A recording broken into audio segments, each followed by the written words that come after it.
Assalamualaikum warahmatullahi wabarakatuh.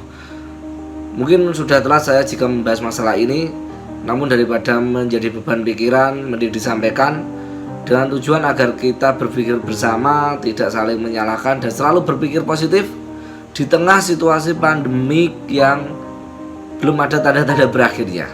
Ya, bansos, bantuan sosial. Mungkin kalian sudah bosan mendengarnya dengan berbagai permasalahannya yang sampai kapanpun tidak akan membuat puas semua pihak.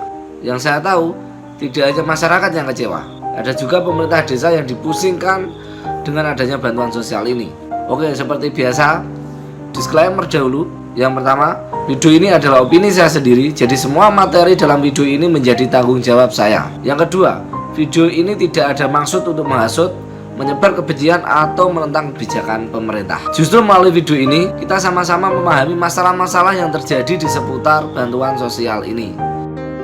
Yang pertama,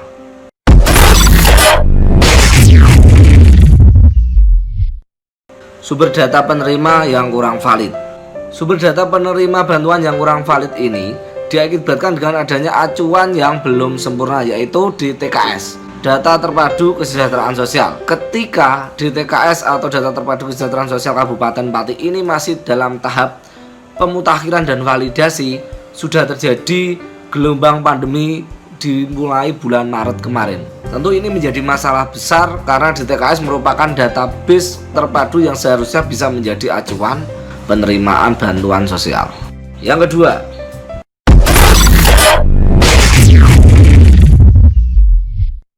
banyaknya sumber dan jenis bantuannya.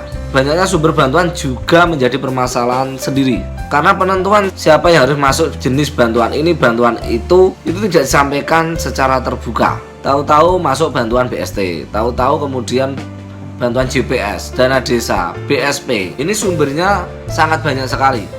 Sementara itu jenis bantuannya juga berbeda.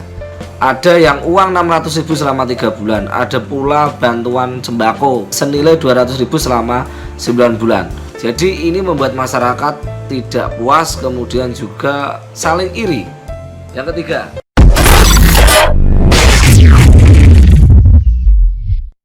waktu penerimaan bansos yang tidak seragam. Masalah berikutnya adalah masalah waktu pemberian bantuan sosial yang tidak seragam, bahkan tidak jelas tanggal pasti penerimaannya.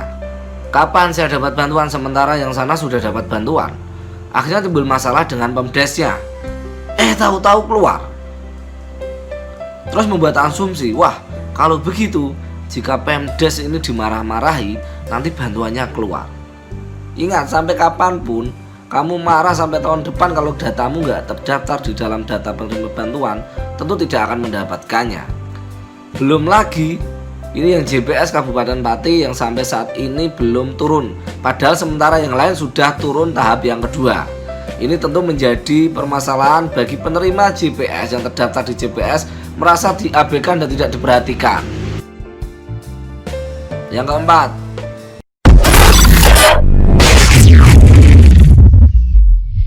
target bantuan yang salah sasaran. Nah, target yang diberikan bantuan ini tidak jelas atau ambigu, yang akhirnya tentu akan salah sasaran.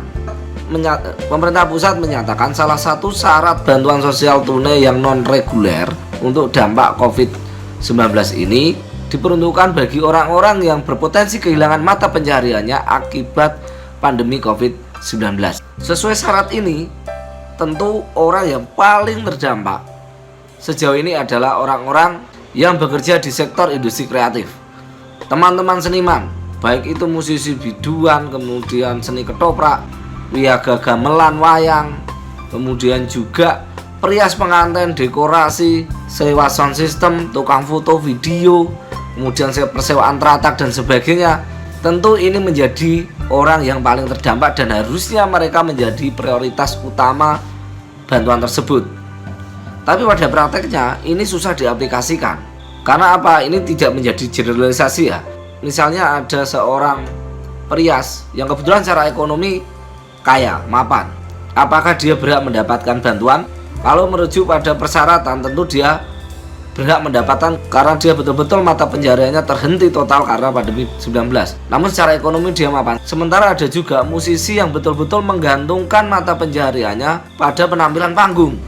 Nah, ini tentu menjadi permasalahan yang kompleks sekali karena ini susah dipetakan. Bahkan yang sampai saat ini sementara di sektor lain misalnya pedagang, kemudian pegawai kantor, beberapa pabrik sudah mulai menuju new normal, mereka masih belum bisa bekerja karena belum mendapatkan izin. Kemudian yang salah sasaran berikutnya adalah banyaknya penerima bantuan sosial ini yang secara ekonomi di desa itu di level yang mumpuni namun mendapatkan bantuan. Ini juga menjadi permasalahan tersendiri. Nah, itu beberapa permasalahan yang terjadi seputar bantuan sosial di tengah pandemi virus corona ini. Sekali lagi, ini bukan saatnya untuk saling menyalahkan, mencari kambing hitam. Jika memang ada orang-orang yang terdampak COVID-19 dan tidak mendapatkan bantuan, saatnya kita bereaksi dan beraksi untuk membantunya. Baik membantunya secara finansial atau membantunya untuk mendapatkan haknya melalui pemerintah desa. Tentu juga harus melalui mekanisme yang sesuai dengan aturan. Terima kasih. Wassalamualaikum warahmatullahi wabarakatuh.